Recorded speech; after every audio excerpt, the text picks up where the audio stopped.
हम डॉक्टर शेख तहमीना नाज, assistant professor, Marathwada college of education, doctor Rafiq Zakaria campus, Aurangabad, आपका खैर मकदम करते हैं हमारे तालीमी चैनल पर। आज हम खुद तदरीस यानी माइक्रो टीचिंग की एक अहम महारत वजाहत करना, इस बारे में मालूमात हासिल करेंगे। इस महारत को समझने के लिए हम 3 पहलुओं पर तवज्जो देंगे। क्या, क्यों और कैसे।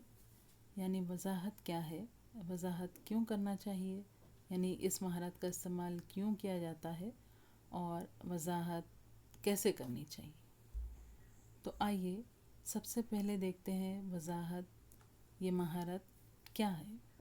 जैसे कि हमने पहले ही कहा है, ये एक अहम महारत है और इसके ज़रिए तफ़हीमी सलाहियत पैदा की जा सकती है और तुलबा की साबिक़ा मालूमात को नई मालूमात हासिल करने के लिए उन्हें राग़िब किया जा सकता है।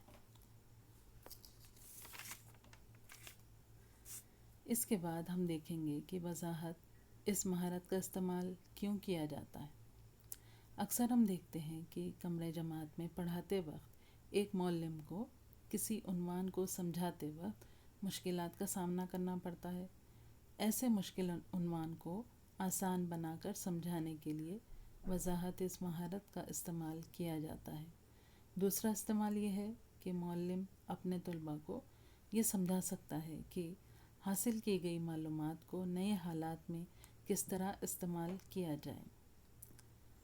किसी मौजू को अपने शागिर्दों के सामने आसान शक्ल में पेश करना और इससे वाक़फ़ियत करवाना वजाहत करने की महारत इस नाम से जाना जाता है। इस महारत में असातिज़ा की मुंतख़ी तौर पर बयान करने की काबिलियत अहमियत के हामिल है। वजाहत कैसे करना चाहिए, ये समझने के लिए इसके कंपोनेंट्स हम देखेंगे। जो तस्वीर आपको नज़र आ रही है, इसमें किताब में दिए गए कंपोनेंट्स हैं, जिसे हम एक एक कर समझेंगे। जिसमें पहला कंपोनेंट है इंट्रोडक्टरी स्टेटमेंट, यानी तमहीदी कलमात, जिसे हम ये समझ सकते हैं कि शुरुआत में हमने मुनासिब अल्फाज में ये ज़ाहिर करना है कि हम क्या वाज़े कर रहे हैं, कौन सी चीज़ है जो हम अपने तुलबा को समझाना चाहते हैं। दूसरा कंपोनेंट है इंडक्टिव डिडक्टिव अप्रोच, जिसमें इस्तख़राक़ी तरीक़ा यानी इंडक्टिव अप्रोच में मखसूस से आम की तरफ राग़िब करना है, जिसमें हम तुलबा को एग्ज़ाम्पल से रूल की तरफ राग़िब करते हैं। और डिडक्टिव अप्रोच यानी इस्तख़राजी तरीक़ा, इसमें आम से मखसूस की तरफ राग़िब करते हैं, जिसमें हम तुलबा को पहले रूल बताते हैं और उसकी मुनासिबत से वो मिसाल देते हैं। वजाहत में रवानी होनी चाहिए, ये भी एक कंपोनेंट है, ताकि तुलबा को मवाद समझने में आसानी हो।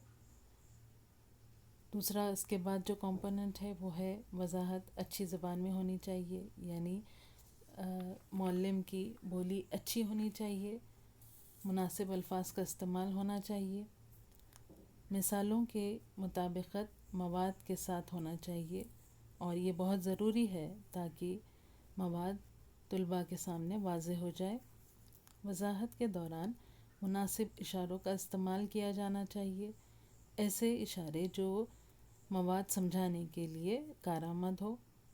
आवाज़ का उतार चढ़ाव भी वजाहत करने में बहुत मायने रखता है, जिससे अहम नुकात को अच्छी तरह ज़ाहिर किया जा सके। इसके बाद के जो कंपोनेंट्स हैं, जिसमें हम देखेंगे रवानी के साथ बोलना बहुत ज़रूरी है, लेकिन मुनासिब वक्त पर पॉज यानी वक्फ़ा लेना भी ज़रूरी है। इन सब के अलावा कुछ और जुज़ हैं जो इतने ही लाजमी हैं, जैसे तौज़ीहात का इस्तेमाल, जहाँ ज़रूरी हो सवालात पूछे जाने चाहिए ताकि तुलबा के तवज्जो की और साबिक़ा मालूमात की जांच भी हो जाए। इन सारी चीज़ों में लिंक होना बहुत ज़रूरी है। اور ساتھ ساتھ ایک لاجیکل سیکوینس بھی ہونا چاہیے، اور آخر میں سب چیزوں کو جوڑتے ہوئے اختتامی کلمات 1 یا 2 جملوں میں دیے جانے چاہیے۔ تو اس طرح سے ہم نے دیکھے ہیں کہ خود تدریس میں وضاحت اس مہارت کا استعمال کس طرح کیا جاتا ہے۔ امید ہے آپ اس کو بخوبی سمجھے ہوں گے اور بہت اچھی طرح سے استعمال کریں گے۔ شکریہ۔